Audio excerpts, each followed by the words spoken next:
વિદ્યાર્થી મિત્રો કેમ છો? બધા મજામાં? આજે આપણે ત્રિકોણની અંદર ખાસ ખાસ થિયરી જે તમારી પૂછાવાને લાયક બધી છે તે દાખલા અને તે થિયરી જોઈએ. બરાબર? તેમાં આપણને ચોક્કસ ને ચોક્કસ પૂછાય એવા એટલે બે પ્રમેય. બરાબર?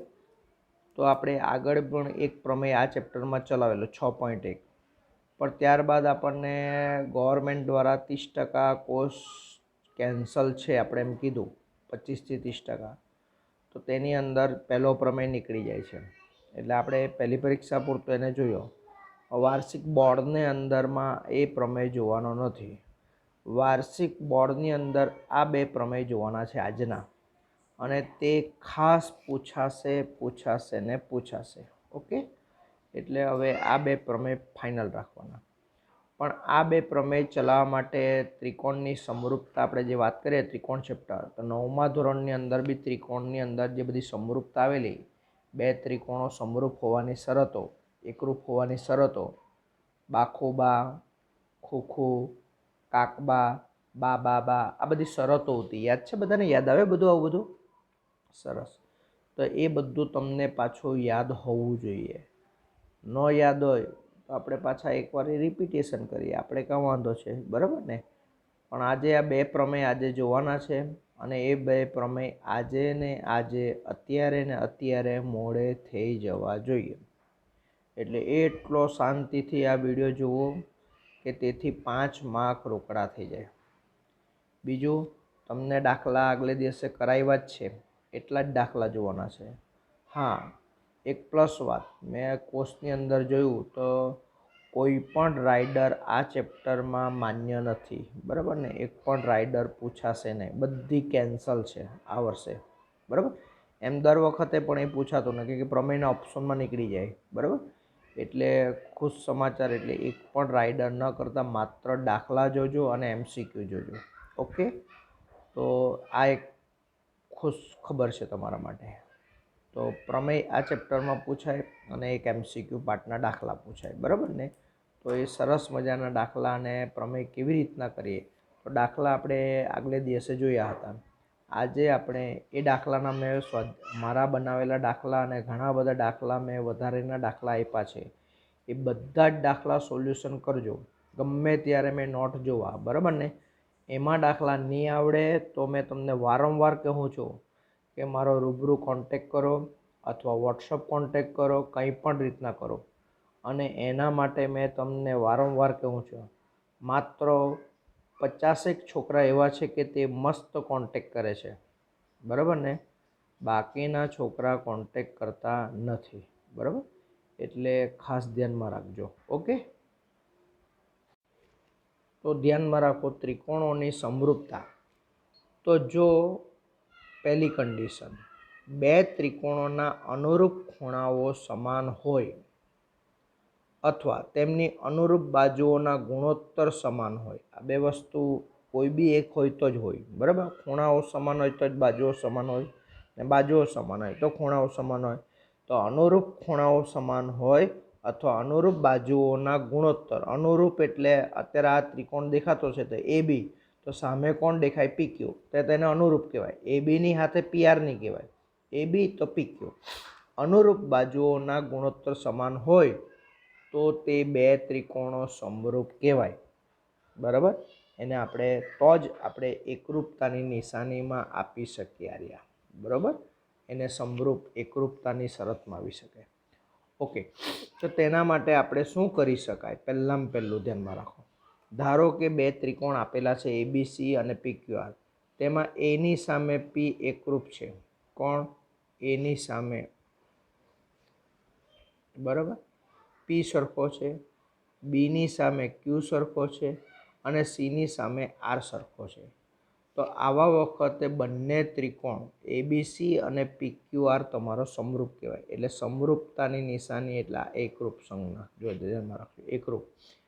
હવે યાદ રાખો, એની સામે તમને ધારો કે તમને આ P આપેલો છે, તેની જગ્યાએ અહીંયા ધારો કે Q આપતે, તો તમારે આકૃતિમાં બી અહીંયા એની સામે Q જ પાડવું પડે. યાદ આવે?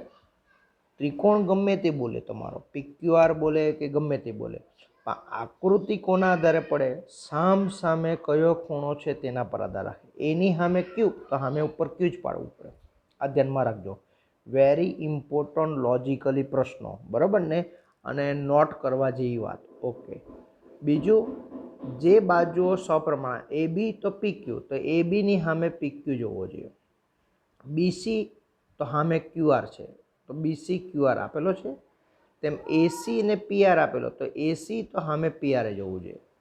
તો આવી બાજુઓના ગુણોત્તર, એટલે આ જે ગુણોત્તર ખરો એનો જવાબ, તે જ જવાબ આનો બી હોવો જોઈએ, તે જ જવાબ આનો બી હોવો જોઈએ. તો આપણે કહી શકીએ કે આ બધા ત્રિકોણો એકરૂપ છે, સમરૂપ છે. ઓકે. હવે આપણે ધ્યાનમાં રાખવા જેવું વસ્તુ, તો આપણે સમરૂપના આધારે આ બધી વસ્તુ લખી શકીએ. તો અહીંયા તમારા મગજમાં બીજું બી ચાલવું જોઈએ કે ધારો કે તમને આવું આપેલું હોય, આવું, તો એના આધારે પણ આકૃતિ પાડીને તમે સમરૂપ લખી શકો. ઊંધું, સમરૂપના આધારે ખૂણાઓ સરખા લખીએ, બાજુઓ સરખી લખીએ, તેમ ખૂણા અને બાજુ આપેલી તો બી ત્રિકોણો સમરૂપ કયા છે તે પણ લખી શકાય. ઓકે. તો બે વાતને ક્રોસ કરો. ત્રિકોણના આધારે બી લખી શકીએ, અને જે ખૂણા સરખા આપેલા, સામ સામે જે આપેલા, તો તે પ્રમાણે આકૃતિમાં પાડો અને પછી ત્રિકોણ સમરૂપ. એટલે ABC સામે PQR જ આવે એવું જરૂર નહીં મળે. કોઈ વાર QPR બી આવે, કોઈ વાર RPQ પણ આવે, એવું જરૂરી નથી. સામે કોણ આપેલો છે તેના પર આધાર રાખે. અહીંયા એની સામે P, તો P આવ્યો ઉપર.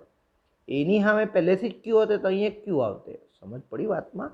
એટલે એકરૂપ કોણ આપેલા છે તે આધાર. હવે આ ત્રિકોણો એકરૂપ હોવાની શરત, આ બધી ઉપરની શરતો એ એકરૂપ હોવા માટે, તેમાં સૌથી ઇમ્પોર્ટન્ટ એટલે ખૂખું. જો બે ત્રિકોણના સામ સામેના ખૂણા જો સરખા હોય, ધારો કે બે ત્રિકોણ કોઈ પણ હોય, XYZ, બરાબર ને, તો અહીંયા સમજો કે 30, તો અહીંયા પણ 30, અહીંયા આપણને સમજો કે 45, તો અહીંયા બી 45. તો એનો મતલબ કે બે ખૂણા સરખા, તો ત્રીજો ખૂણો બી ઓટોમેટિક સરખો જ થવાનો. ત્રિકોણના 3 ખૂણાનો સરવાળો 180. એનો મતલબ કે બંને ત્રિકોણ એકરૂપ જ થઈ ગયા. તો એ સૌથી ઇમ્પોર્ટન્ટ થિયરી એટલે ખૂખું, યાદ રાખો. પછી બાખુબા. તો બાખુબા માટે શું આવે? તો બે ત્રિકોણો, બરાબર ને, આપેલા હોય, તો તેમાં અનુરૂપ બાજુઓ, બે બાજુ હોય, બરાબર, તેમની અંતર્ગત ખૂણો બી સામસામે સરખો હોય, બરાબર. તો એને ક્રમમાં વાંચવાનું જોજો. આ બા, આખું ને આ બા, તેથી એને બાખુબા કહેવાય. સમજ પડી ગઈ? બાખુબા કેમ આવે, ખ્યાલ આવી ગયો બધાને? ત્રીજી બાબા બા. તો બે ત્રિકોણો હોય તેના સામ સામેની બાજુ, આ બાજુ તો આ બાજુ સરખી હોય, આ બાજુ તો આ બાજુ સરખી હોય, આ બાજુ તો આ બાજુ હોય, તો સામ સામે બધી બાજુઓ સરખી, તો બા, બા ને બા, તેથી એનું નામ આપે બાબા બા. ના આધારે એકરૂપ ત્રિકોણો સરખા થાય. હજુ બી ઘણી આવે. કાકબા શરત આવે, યાદ છે બધાને? ખૂબા ખૂ આવે, ખૂ ખૂ ને શોર્ટકટ આટલું યાદ રાખવાનું, ખૂ તો ચાલે, વાંધો નહીં. તો આ બધા બે ત્રિકોણોમાં જો આવું કોઈ પણ શરતનું પાલન થતું હોય, તો બંને ત્રિકોણો તમે સમરૂપ લખી શકો. તો તમે સમરૂપ આવી જાય, કોઈ પણ ત્રિકોણો સમરૂપ આવી જાય એટલે તમે સામ સામેના ખૂણા આવા એકરૂપ લખી શકો, બાજુઓના ગુણોત્તર તમે સામ સામે સરખા લખી શકો. આ તમારી પછી સૂત્ર એ દાખલા માટે કામ આવે, થિયરી માટે કામ આવે, સાબિતી કરવા માટે કામ આવે. તો આ બે વસ્તુ યાદ રાખો. આ જ વસ્તુ આટલે સુધી તમારા 9મામાં પણ આવેલું છે. 10મામાં એની પ્રૂફ આવી, બરાબર ને, કેવી રીતના પ્રૂફ કરવાનું તે આવ્યું. હવે એના આધારે તમારા ભવિષ્ય 10માના દાખલામાં ખાસ, બરાબર ને, આ બધું 11-12 સાયન્સમાં જરૂર નથી. પહેલી વાત યાદ રાખજો, જરૂર નથી, બરાબર ને. બહુ ઇનકેસ એવો કેસ આવે, પણ લગભગ મારા ગણિતમાં 1-2% શક્યતા. પણ આપણે આ વસ્તુને ખાસ જોશું. ત્રિકોણ ચેપ્ટર, ત્રિકોણનો પરિચય આપણે જોયો, ત્રિકોણમિતિ જોયું, તે તો આખું ને આખું ચેપ્ટર પાછું 11-12 સાયન્સમાં છે. આ ભૂમિતિ પાઠ 11-12 સાયન્સમાં નથી આવતો, બરાબર ને.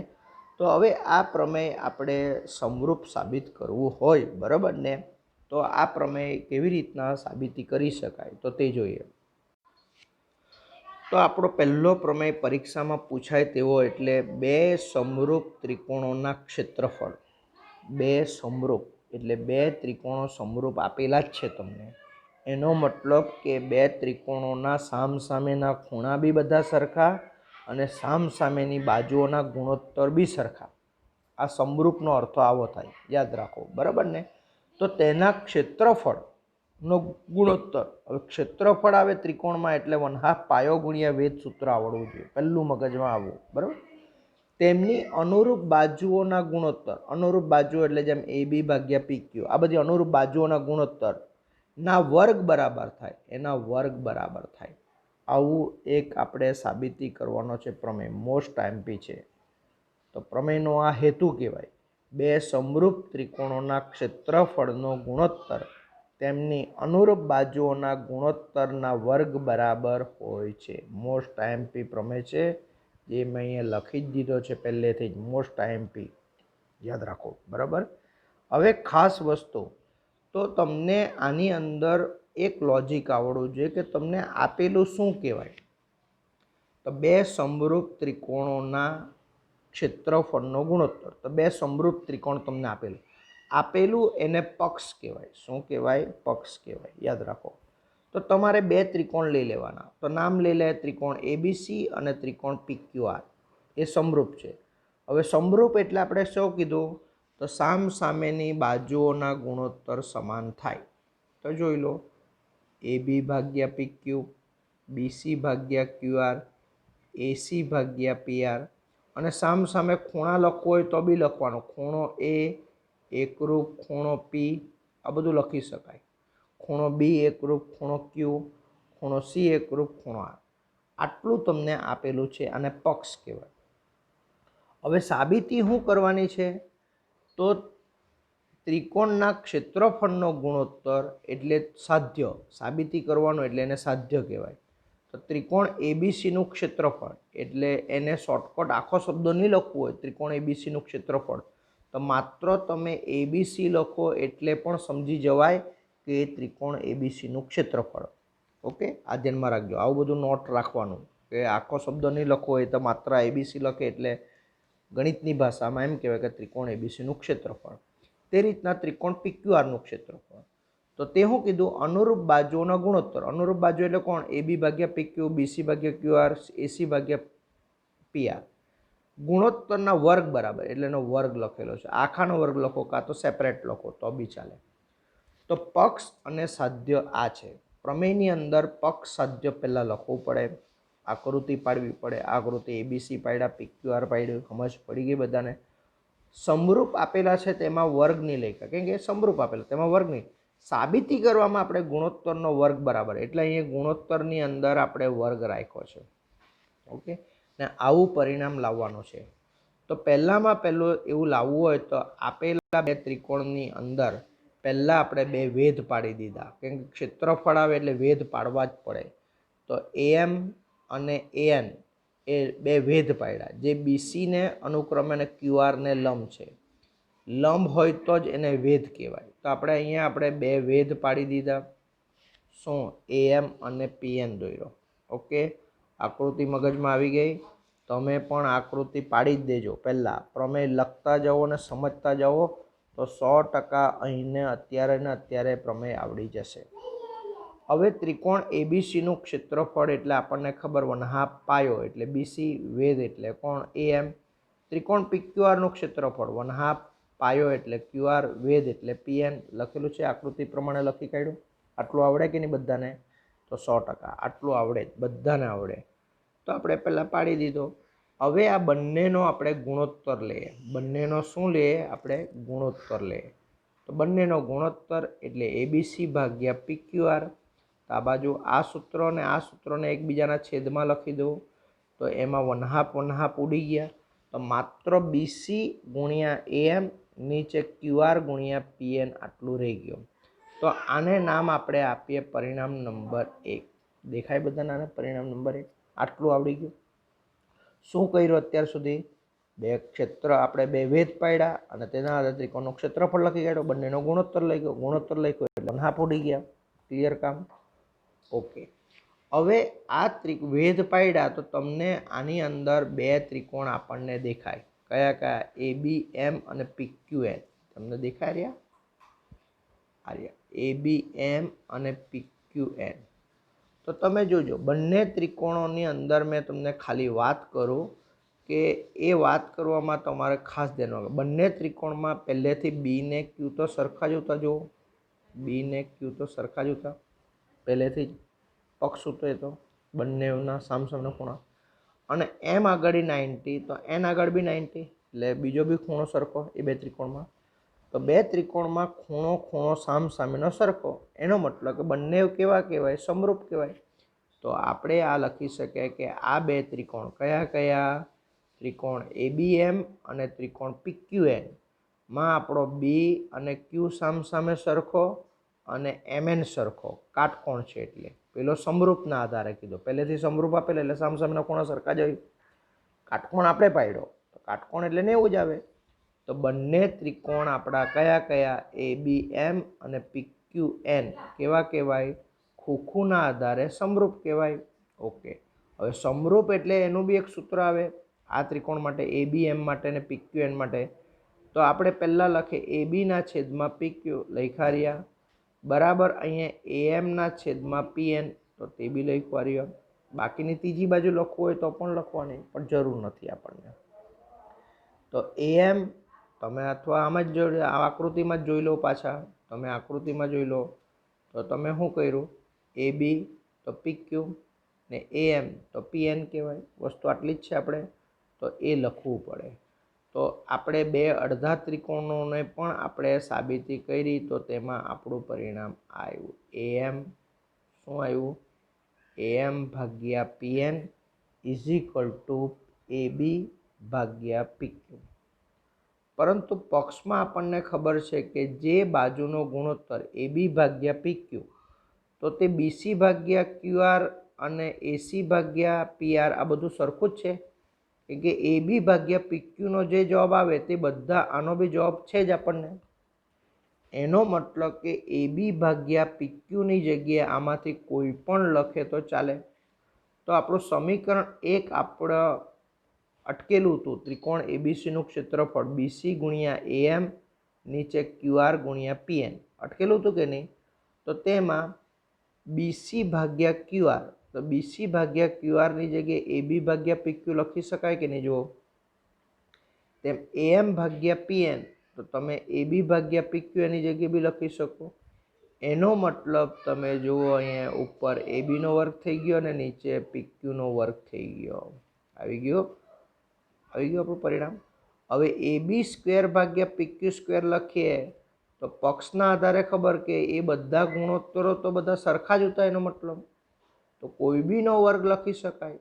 તો આપણે પક્ષના આધારે કહી શકીએ કે ABCનું ક્ષેત્રફળ ભાગ્યા PQRનું ક્ષેત્રફળ બરાબર દરેક બાજુઓનો વર્ગ. અને છેલ્લે આવી જાડી લીટી પાડવાની ને પાડવાની. તો આ આપણા પ્રમેયની સાબિતી થઈ. તેમાં અહીંયા જો આપણું જે પરિણામ નંબર 1 અટકેલું તેમાં BC ભાગ્યા QRની જગ્યાએ આપણે AB ભાગ્યા PQ લખી દીધા અને AM ભાગ્યા PN એટલે સમીકરણ નંબર 3 જેવું હતું આપણું બરાબર. AB ભાગ્યા PQ લખી દીધા તો આપણું પરિણામ અને પ્રમેય સાબિત થાય. બરાબર. મોસ્ટ આઈએમપી પ્રમેય છે, ખાસ ધ્યાનમાં રાખજો. ઓકે. ત્યારબાદ એક બીજો પ્રમેય જે સૌથી આ વર્ષના લોકડાઉનની ગણતરી કરો કે કંઈ પણ ગણતરી કરો પણ 99.9% આ પ્રમેય આવવાની ફૂલ શક્યતા બોર્ડમાં છે. બરાબર. કાટકોણ ત્રિકોણમાં કર્ણનો વર્ગ પાયથાગોરસ પ્રમેય યાદ આવે ને તો ધ્યાનમાં રાખજો. આ પ્રમેય જો કાટકોણ ત્રિકોણમાં પાછો એકવાર સમજી લઈએ આપણે. કાટકોણ ત્રિકોણમાં કર્ણનો વર્ગ, કર્ણો એટલે કોણ અહીંયા દેખાય? AC, તેનો વર્ગ બે બાજુઓ AB અને BC તો ABનો વર્ગ વત્તા BCનો વર્ગ આવું સાબિત કરવાનું છે. તો આપણને કાટકોણ ત્રિકોણમાં એટલે પહેલાં પહેલું તમને આપેલું શું કહેવાય? કાટકોણ ત્રિકોણ. શું આપેલું કહેવાય? કાટકોણ ત્રિકોણ. બરાબર ને? તો એ કાટકોણ ત્રિકોણ એટલે ત્રિકોણ એબીસીમાં B90 છે એમ સ્વીકારી લેવાનું. તો પહેલાં પહેલું મગજમાં રાખો કે ત્રિકોણ એબીસીની જગ્યાએ પરીક્ષામાં ત્રિકોણ PQRમાં Q90, તો તમને તે રીતના પરિણામ લખી દેવાનું અને તેનું પાયથાગોરસ પ્રમેય લખી દેવાનું, તે સાબિત કરવાનું. કોઈ ફરક નહીં પડે, ગમે તે ત્રિકોણ હોય. ધ્યાનમાં રાખો. તો પક્ષને સાધ્ય લખતા આવડી ગયું. ઓકે, હવે સાબિતી કરવાની. તો પહેલાં પહેલું ત્રિકોણ છે એટલે યાદ રાખો, ત્રિકોણ હોય તો શું કામ કરવાનું? શું કામ કરવાનું? એક વેધ પાડી દે. તો બીડી લંબ એસી પાડો. તો બીડી લંબ એસી પાડી દીધા. તો તમે જો બીડી લંબ એસી પાડ્યા તો તમે લંબ પાડવાથી શું કામ થયું? તો બે ત્રિકોણ બન્યા, એક નાના નાના ત્રિકોણ બન્યા, એડીબી અને બીડીસી, બે ત્રિકોણ બન્યા. દેખાય અંદર? તો આ મૂળ ત્રિકોણને પણ સમરૂપ હોય. ધારો કે કોણ? આ એડીબી દેખાય ત્રિકોણ આર્યો. તો એ મૂળ ત્રિકોણ કોણ? આ એબીસી આપણો મોટો ત્રિકોણ, તેને સમરૂપ હોય. કેમ કે કાટકોણ છે, બરાબર? એટલા માટે બંને. કેમ કે અહીંયા ડી હડે નાના ત્રિકોણમાં બી આ ડી હડે 90 આવે. તો એડીબી અને એબીસી આ બંને સમરૂપ કહેવાય. તો એના ગુણોત્તર પાડીએ. એ બંનેની આકૃતિ તમે પાડવું હોય તો તમે જુઓ, અહીંયા આમ જોઈએ એ ડી બી અને પેલો આપણને કોણ છે? એ બી અને સી છે. તો એડી ભાગ્યા કોણ આવે? એ બી આવે, જો સામસામેનું. અને એ બી ભાગ્યા એસી તો આ પણ આવે, આવી જાય. તો આપણે પરિણામ નંબર એના પરથી મેળવીએ તો બંનેનો ચોકડી ગુણાકાર કરો તો એડી એસી બરાબર એ બી સ્ક્વેર. પરિણામ નંબર 1 આવી ગયો. ઓકે, તે રીતના આપણે નીચે એક ત્રિકોણ બનતો હતો આર્યો બીડીસી. દેખાય બીડીસી? તે પણ મૂળ ત્રિકોણને કેવો હોય? સમરૂપ હોય. કેમ કે એ બી કાટકોણ જ છે. તો બીડીસી અને એબીસી. તો બીડીસી બી તમે વિચાર કરો, આ બધું તમારે પરીક્ષામાં પાડવાની જરૂર નથી, ખાલી સમજવા માટે. બીડીસી અને બીજો કોણ? એબીસી, બરાબર ને? તો એ મૂળ ત્રિકોણને સમરૂપ હોય. તો એમાં બીજું તો તમારી એક બાજુ સીડી અને બીસી દેખાય, તો સીડી અને બીસી દેખાય. તેમ બીસી ભાગ્યા એસી કર્ણ બી છે, તો તે પણ સમરૂપ કહેવાય. તમારે બીડી ભાગ્યા એ બી લેવું હોય તો પણ લઈ શકાતે, પણ આપણે જે બેમાં વસ્તુ આવે તો તે લેવાનું. તો સીડી ભાગ્યા બીસી બરાબર બીસી ભાગ્યા એસી.